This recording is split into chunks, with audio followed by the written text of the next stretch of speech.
We're talking to Wayne Allyn Root. We've talked about dead bankers and what that might mean. But let's talk about unrest in the world, Wayne. We've got the Ukraine, and of course we've got Venezuela. Yeah, well, Ukraine is certainly a great example. I mean, you're talking about a president of the Ukraine who was supported by Putin, who had Putin's might, Putin's army, Putin's money behind him. And most people would have laughed at the thought of that guy running for his life, fleeing his own palace, his $75 million palace, and fleeing the capital, and now having not only been impeached in quick order, but also criminal charges, murder charges put out on him for the, for the ordering of policemen to shoot with live bullets against protesters. So now he's going to get charged with murder. Mm-hmm. And so how quick the mighty fall? I hope Mr. Obama's taking notes. Folks, don't think I'm exaggerating.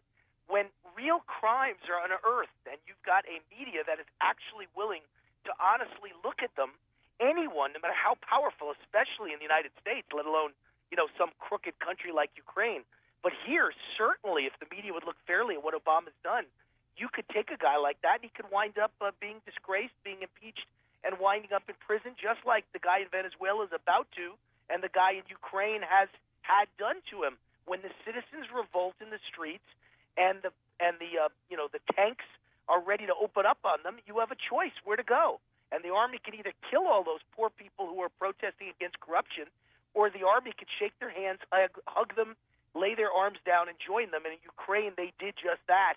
And I have a feeling in America they will do that. I don't believe that if we have a corrupt president, it's proved he's going to get away with this. Well, I'm telling you, Simon, whether you talk about Benghazi and the 4 dead bodies and the cover-up, or whether you talk about the Internal Revenue Service scandal, which is massive, whether you talk about if you like your insurance, you can keep it, and millions of people have lost their insurance.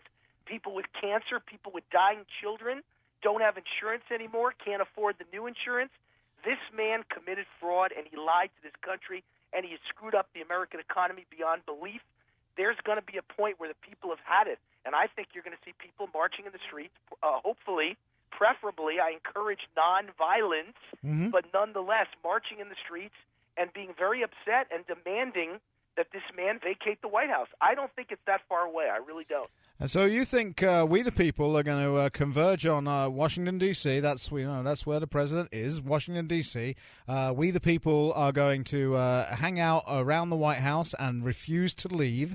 Then if we follow what's going on in Venezuela and Ukraine, the administration is going to call out what to fire on we the people, and I agree that they wouldn't. I don't believe they would do that. No, I don't believe they'll do it, but I'll tell you what it'll take for it to happen. Yeah? You're going to have a total collapse of either the economy or at least the healthcare system, a complete collapse, and I don't think it's very far off.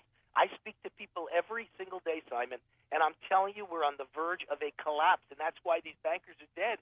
There's a connection to all of this, and if there's a collapse, our system right now reminds me exactly of socialist Venezuela. We have the same kind of leader. I can't even remember the guy's name. He followed Hugo Chavez after Chavez died, and the head of Venezuela reminds me, just like Chavez did and Fidel Castro did, of our leader, Barack Obama. It's a socialist economy.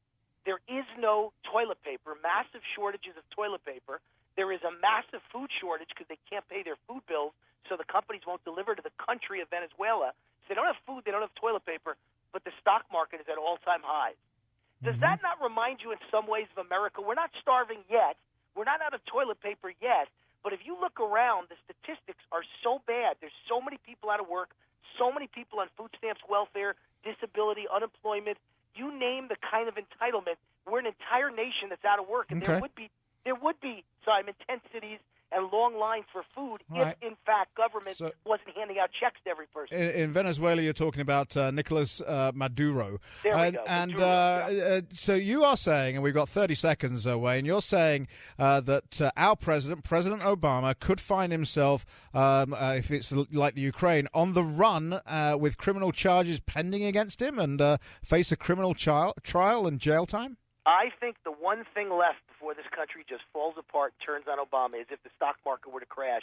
And I've seen the charts from the smartest guys on Wall Street who are friends of mine. The charts are showing the exact pattern as 1929. I mean exact exactly. Oh yeah, we put that graph up a week so when ago. you think of that, and the cover of the Wall Street Journal on Friday was small investors are all getting right back in the stock market. Simon, they're all being led to slaughter. At the moment small investors get back in, that's always So I just want to be clear before I let you go. You think if that happens, the president could be in real trouble, and by real trouble, you mean criminal charges and jail time? I certainly mean impeachment. If the Republicans win in November, I'd be surprised if they don't wind up impeaching Barack Obama. And where it goes from there, who knows? But for the pain he's caused people like me with our IRS, forget about medical for a minute, with IRS attacks, persecution, targeting, and intimidation, I think this guy absolutely has to be impeached. Far worse than anything Richard Nixon ever did. Wayne Allyn Root, it's always a pleasure, my friend. We will talk again soon. Take care, all right? You got it. The website's Root for America, and the book is The Ultimate Obama Survival Guide. Always a pleasure to let you self-promote. Take care, my friend. News Radio 1040 WHO.